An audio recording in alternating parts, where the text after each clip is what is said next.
శ్రీరామనామాన్ని వ్రాసినంత మాత్రం చేత రామచంద్ర ప్రభువే మనం చేరుకోవలసినటువంటి స్థితిని నిర్దేశిస్తాడు. మహానుభావుడు గుంటూరులో రాగం ఆంజనేయులు గారని ఉండేవారు. ఎప్పుడూ శ్రీరామనామమే, అలా శ్రీరామ శ్రీరామ శ్రీరామ శ్రీరామ వ్రాస్తూనే ఉండేవారు.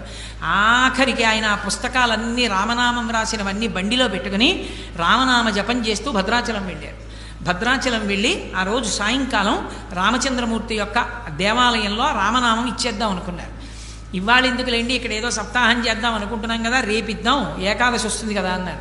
ఏమోనయా ఏ క్షణం ఎవడికి తెలుసు, ఇచ్చేసేద్దాం అన్నారు. ఆ రోజు రాత్రి రామచంద్రమూర్తికి రామనామం అంతా సమర్పించి మరునాటి నుంచి క్రతువు ప్రారంభం అవుతుంది. భద్రాచలంలో వచ్చి యజ్ఞ భాగం దగ్గర నించున్నారు.